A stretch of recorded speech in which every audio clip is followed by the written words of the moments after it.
Muito bem, queridos filhos e filhas de quem? Da igreja. Nós somos filhos da igreja, a igreja é nossa mãe. E numa mãe nunca se bate. É bom saber disso. Cardeal Newman. Na primeira leitura, vemos o povo de Israel. Então hoje nós vamos falar da primeira leitura, da segunda leitura e do evangelho. Ainda que en passant, mas vamos falar de todas. O povo de Israel, que se encontra exilado na Babilônia. A memória daquele mês de julho de 587 a.C. não consegue ser apagada de suas mentes. O cenário era apocalíptico e vou tentar descrevê-lo para vocês. O templo onde rezavam em chamas, o grito das crianças, o palácio do rei saqueado, o sangue inocente dos jovens e idosos escorrendo pelas ruas, as mães com seus bebês nos braços corriam. É neste contexto de cativeiro apocalíptico que nasce uma das mais belas orações ou preces do Antigo Testamento, que está no versículo 16b da sua primeira leitura. O povo nesse cenário apocalíptico, no cativeiro, olha para Deus e faz essa belíssima oração, uma das quais São João Paulo II adorava, por sinal. Olha lá, 16b, eu começo. Senhor, Tu és nosso Pai. Agora vocês. Nosso Redentor, eterno é o Teu nome. Vale a pena repetir. Senhor, Tu és nosso Pai. Nosso Redentor, eterno é o Teu nome. Esse termo redentor é profundamente significativo. Redentor era na Bíblia aquele que tinha incumbência de libertar da escravidão um membro da própria família que tivesse sido escravizado ou que tivesse sido vendido. E a forma como esse redentor, membro da família, fazia o resgate era muito interessante. Ele tinha duas opções, portanto, duas maneiras. A primeira, juntando a quantidade exigida para o resgate. Ou se não tivesse a quantia exigida para o resgate, entregava-se espontaneamente a si mesmo em substituição do próprio irmão, demonstrando assim um amor extremo por aquele que havia sido escravizado. Guardou bem? Ou juntava a quantia do resgate. Não tem a quantia, entregava-se a si mesmo para que aquele membro da sua família pudesse ser resgatado, pudesse ser liberto. Só que após a destruição de Jerusalém, o povo de Israel não tem ninguém que possa desempenhar esse papel de redentor. Primeiro, porque todos estão na ruína e na miséria. Quem vai pagar a quantia? Segundo, porque todos estão na mesma prisão. Não há, portanto, ninguém lá fora que mantenha a chama acesa da esperança, que pudesse oferecer para resgatá-los. Todos estão presos no cativeiro. Então o que eles fazem?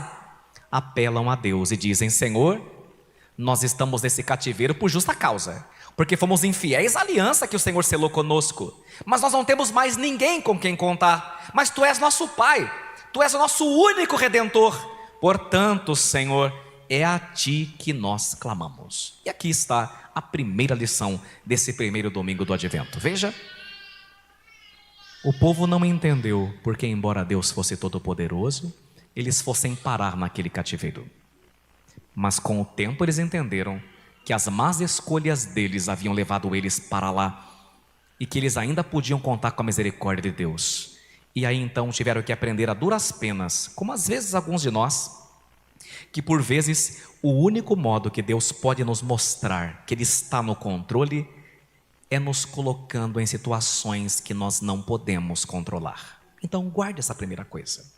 Algumas vezes em nossa caminhada, em nossa vida espiritual, Deus nos colocará em cenários que nós não podemos controlar e vai fazer isso de propósito, para que você deixe a sua arrogância, a sua onipotência, ou melhor, pseudo-onipotência, confie nele e deixe de fato ele estar no controle, no comando, porque nós temos uma mania tremenda desde Adão e Eva de querer controlar todas as coisas. Quando as coisas saem do seu controle, deixe que elas entrem no controle de Deus, porque é muito provável que elas tenham saído do seu controle, para que de fato, a partir de agora, você as entregue ao comando e ao controle do Pai.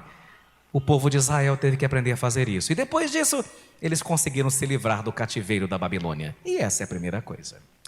A segunda, aqui eu vou falar mais uma coisinha, né?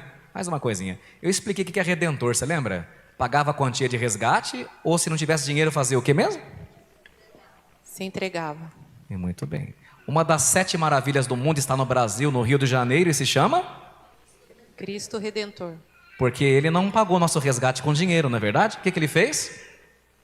Se entregou a si mesmo. E pagou com que moeda o nosso resgate? Com sangue precioso. Amém? Cristo Redentor. É só um adendo. Muito bem. A segunda leitura é a carta de Paulo para quem mesmo? Para os coríntios, né?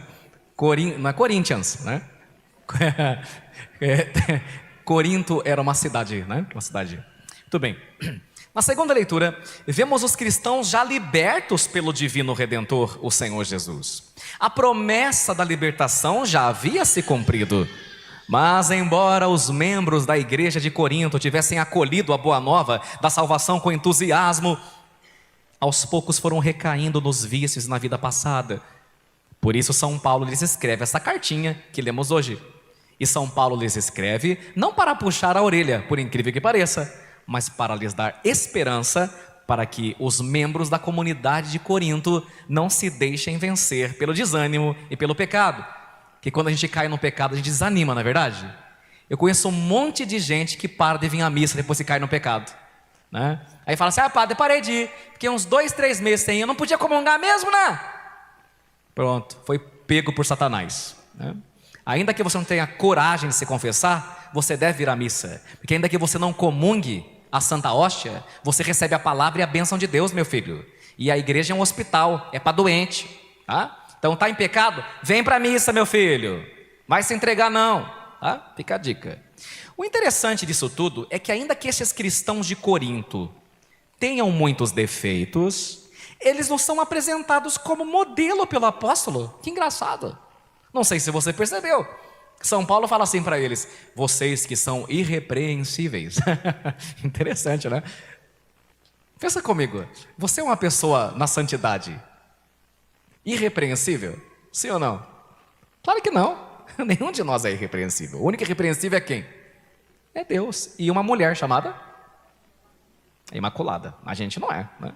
Mas então, por que São Paulo pega essa turma e bota de exemplo para nós? Porque Deus não se assusta com nossos erros.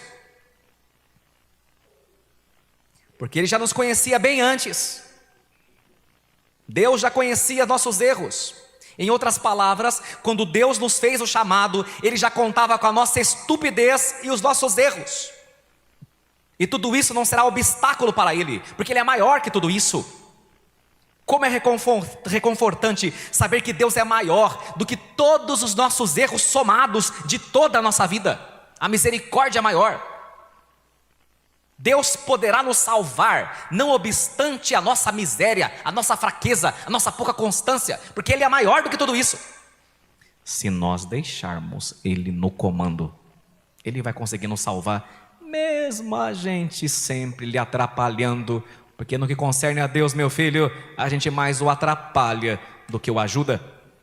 Deus, quando te chamou, já sabia dos teus erros, já sabia da tua fraqueza, e mesmo assim te escolheu, porque Ele sabe que pode fazer uma boa obra em você e em mim. Amém. E agora vamos para o Evangelho.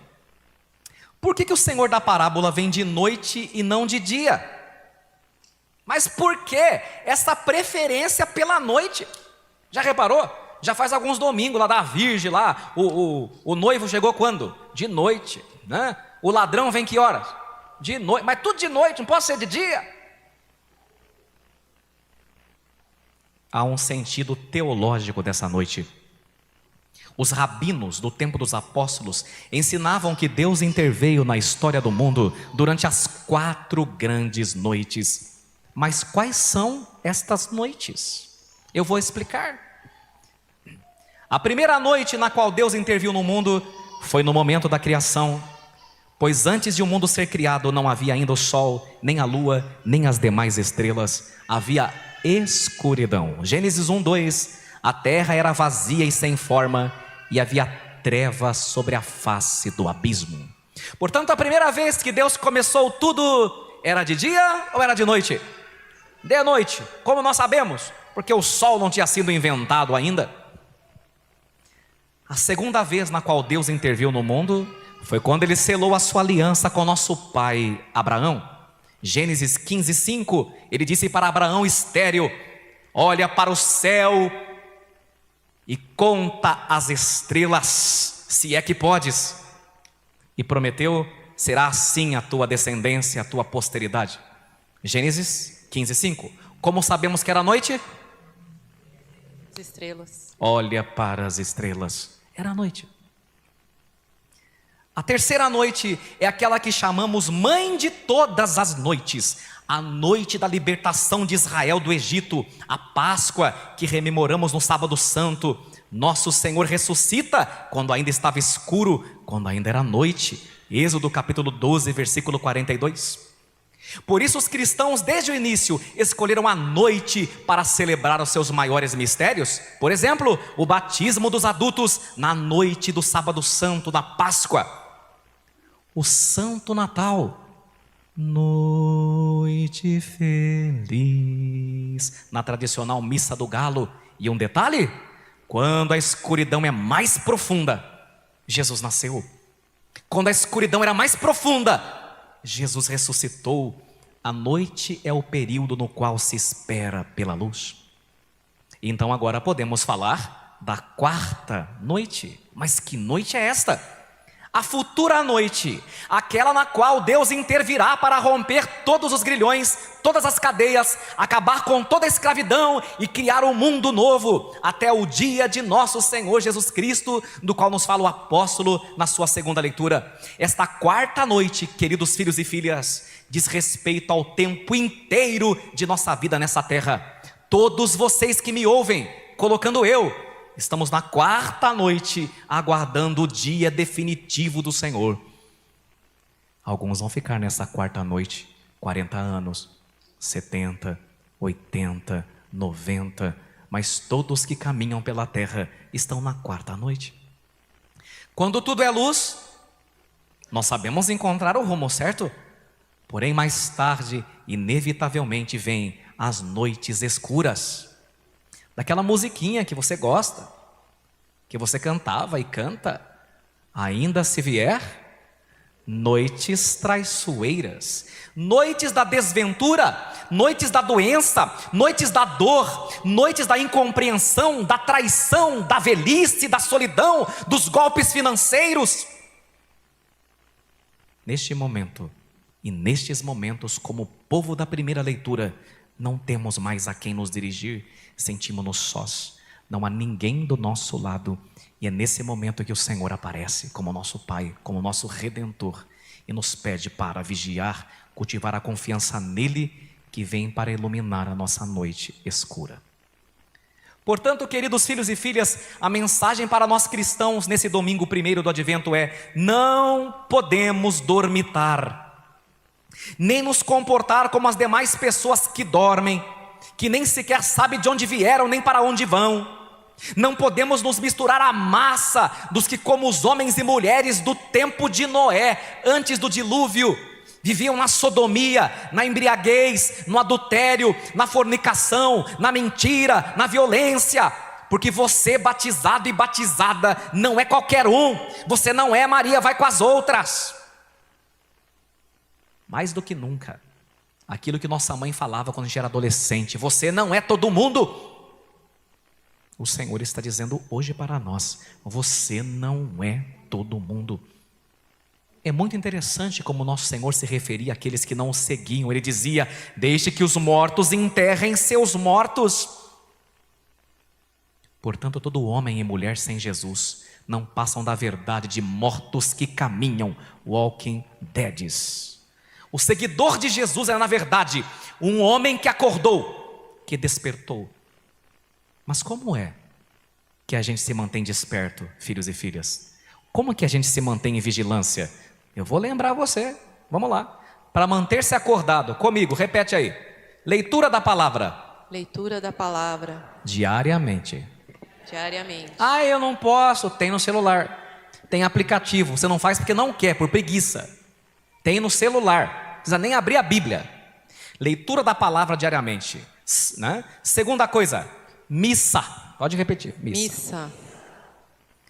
Bem, missa tem as obrigatórias, que é essa que você está, e as facultativas, sempre que possível, que são as missas diárias. Próxima, confissão em dia. Confissão em dia. Próximo, Santo Terço. Santo Terço. Próximo, obras de caridade. Obras de caridade. Pronto, gente, não tem outro jeito. Vocês conhecem algum outro? Confissão, terço, missa, caridade. Tem outro jeito de manter acordado? É o mínimo que você precisa fazer. E aqui nem preciso falar, eu acho que não, mas vamos lá, de batismo, primeira Eucaristia, crisma e casamento na igreja. Pode ser que enquanto você enrola para se casar, esperando juntar dinheiro para dar a festa, Cristo chegue. E você vai dizer o que para ele? Que a festa foi mais importante que o sacramento, do que a tua salvação? Não é verdade? Ai, Jesus, eu não casei porque não tinha dinheiro para dar a festa. Ok, filho e filha. E agora, como é que fica a tua salvação?